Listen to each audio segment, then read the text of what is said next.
পঞ্চম শ্রেণীর বাংলা বিষয়ের শিক্ষার্থীদের ঘাটতি পূরণে কর্মপরিকল্পনা। বাংলা বিষয়ের শিক্ষার্থীদের পঠন দক্ষতা এবং লিখন দক্ষতার উপরে আমরা মূল্যায়ন করেছি এবং মূল্যায়ন শেষে যে ঘাটতি পেয়েছি আর শিক্ষার্থীদের এই ঘাটতি পূরণে শিক্ষক হিসেবে আমি যে পদক্ষেপ নিব বা কৌশল ব্যবহার করব তা আপনাদের সাথে শেয়ার করব। প্রথমেই এখানে আছে বর্ণজ্ঞান। বর্ণজ্ঞানে শিক্ষার্থীদের ঘাটতি হচ্ছে শিক্ষার্থীরা বর্ণ চিনে না এবং সঠিকভাবে উচ্চারণ করতে পারে না, ধ্বনি ও বর্ণের পার্থক্য বোঝে না, যুক্ত বর্ণ চেনে না এবং ভেঙে লিখতে তাদের সমস্যা হয়। তো আমি এখানে কোন কোন শিক্ষার্থী সমস্যা আমি লিখে রেখেছি। আর এই ঘাটতি দূরীকরণের কৌশল, স্বরবর্ণ ও ব্যঞ্জনবর্ণর চার্ট দেখিয়ে বর্ণ পড়াবো এবং উচ্চারণ শেখাবো। বর্ণ কার্ডগুলো এলোমেলো করে শিক্ষার্থীর কাছে দিয়ে সাজাতে বলবো। বাক্যক্রমিক পদ্ধতিতে বর্ণ শেখাবো, যেমন কলা খেতে অনেক মজা, এখান থেকে কলা শব্দটাকে আলাদা করব এবং কলা থেকে ক বর্ণটা নিয়ে আসবো, এটা আমরা সবাই জানি। যুক্তবর্ণ চার্ট ব্যবহার করে নিয়মিত অনুশীলন করাবো। এরপরে আছে ধ্বনি সচেতনতা। এখানে ঘাটতি হচ্ছে শিক্ষার্থীরা শব্দের মধ্যে থাকা ছোট ছোট ধ্বনি শনাক্ত করতে পারে না ও ব্যবহার করতে পারে না। শিক্ষক হিসেবে করণীয় বা কৌশল, শব্দকে ভেঙে ছোট ছোট অংশে ভাগ করে শেখাবো, যেমন কলম, ক, ল, ম।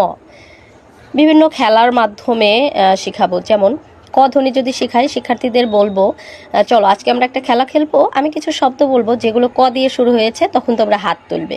এভাবে আমি বলবো, যেমন কলা, কলম, বই, মই। এই যেমন বই, মই এগুলো কিন্তু ক দিয়ে শুরু হয় না, তখন ওরা হাত তুলবে না। কেউ যদি ভুল করে তুলে তাহলে আমরা বুঝতে পারবো যে তার বুঝতে সমস্যা আছে। ছড়া ও গানের মাধ্যমেও আমরা এটি করাতে পারি। এরপরে আছে শব্দ ভাণ্ডার। যে ঘাটতি ছিল, পরিচিত শব্দ ছাড়া অন্য শব্দ তারা বুঝতে পারে না, কিছু শব্দের অর্থ জানলেও তা কিন্তু তারা প্রয়োগ করতে পারে না। আর এখানে আমি কি কৌশল গ্রহণ করব, পাঠ্য বই সংশ্লিষ্ট শব্দ বাছাই করে প্রতিদিন 5টি করে নতুন শব্দ ও শব্দের অর্থ অনুশীলন করাবো। এছাড়া I do, we do, you do এই পদ্ধতি ব্যবহার করব। এছাড়া সমার্থক শব্দ ও বিপরীত শব্দ অনুশীলন করাবো, শব্দ খেলা ও কুইজের আয়োজন করব, শব্দ দিয়ে বাক্য তৈরি ও গল্প তৈরি করার অনুশীলন করাবো। এরপরে আছে সাবলীলতা। সঠিকভাবে শব্দ উচ্চারণ করতে পারে না, তাই কিন্তু তারা সাবলীলভাবে পড়তে পারে না। বর্ণ চিনে কিন্তু ধ্বনি সচেতনতা নাই, যে কারণে তারা সাবলীলভাবে পড়তে পারে না, বিরাম চিহ্ন অনুসরণ করে না। এগুলো আসলে পঠন সাবলীলতার ঘাটতি। এখানে আমরা যে কৌশলগুলো ব্যবহার করতে পারি, নিয়মিত জোরে পড়ার অনুশীলন করাবো। অনেকের মাঝে কিন্তু জড়তা থাকে, তারা পড়তে চায় না বা সামনে আসতে চায় না। প্রথমে শিক্ষক হিসেবে নিজে পড়ে শোনাবো, এরপর কিন্তু শিক্ষার্থীদেরকে পড়তে বলবো, জোড়ায় পড়তে বলবো। শব্দ ভাণ্ডার সমৃদ্ধ করব, ছবির পাঠ ও শ্রুতি লিখন করাবো। একটা ছবি দেখিয়ে বলবো এই ছবিতে কি আছে তোমরা বলো, এখানেও কিন্তু তাদের পাঠের যে সাবলীলতা তা অর্জন হবে এবং শ্রুতি লিখন এটাও কিন্তু সাবলীলতা ক্ষেত্রে খুবই গুরুত্বপূর্ণ। এরপরে আছে বোধগম্যতা। বোধগম্যতার এখানে আমি যে ঘাটতি পেয়েছি, তারা পড়ে কিন্তু অর্থ বুঝতে পারে না, প্রশ্নের উত্তর দিতে পারে না। যেহেতু অর্থ বুঝতে পারে না তাই তারা প্রশ্নের উত্তর দিতে পারে না। কৌশলগুলো হচ্ছে ছোট ছোট অনুচ্ছেদ পড়তে দিব এবং প্রতিটি অনুচ্ছেদ পড়ার পরে ওদেরকে প্রশ্ন করব। পড়া শেষে শিক্ষার্থীদের নিজের ভাষায় বলতে বলবো। যখনই তারা নিজের ভাষায় লিখবে তখন কিন্তু বোধগম্যতার বিষয়টা অর্জন হবে। এরপর আছে অনুসিদ্ধান্ত।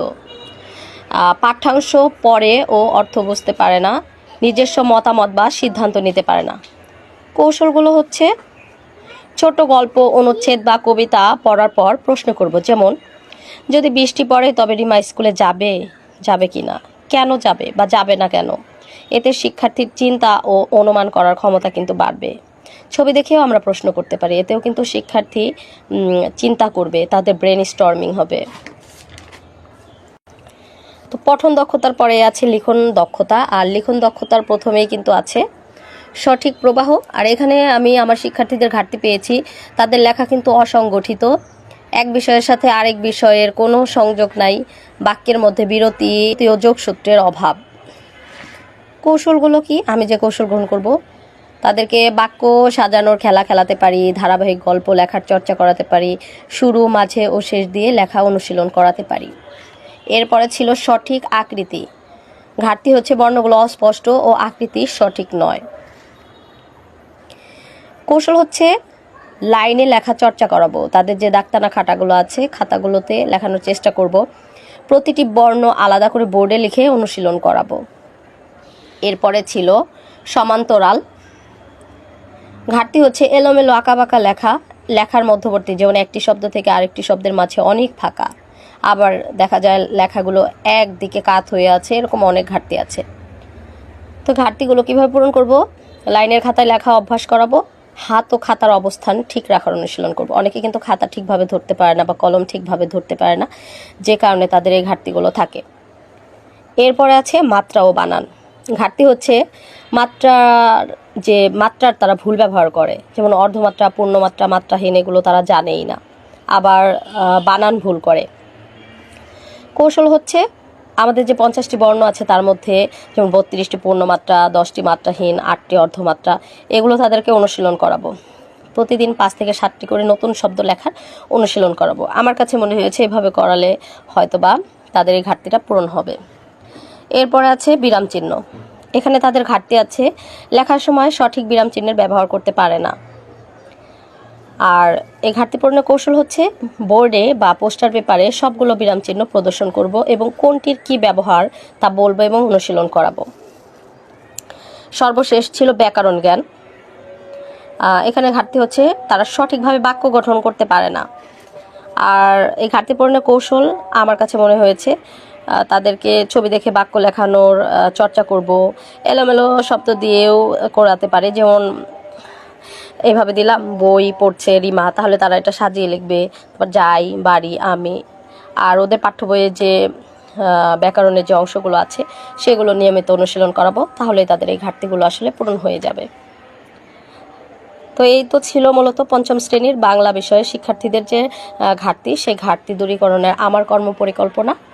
তো কর্মপরিকল্পনা অনুযায়ী আমি আমার মতো কাজ করব, আপনারাও আপনাদের কর্মপরিকল্পনা অনুযায়ী কাজ করবেন। ভিডিওটি এই পর্যন্তই। সবাই ভালো থাকেন, সুস্থ থাকেন। আল্লাহ হাফেজ।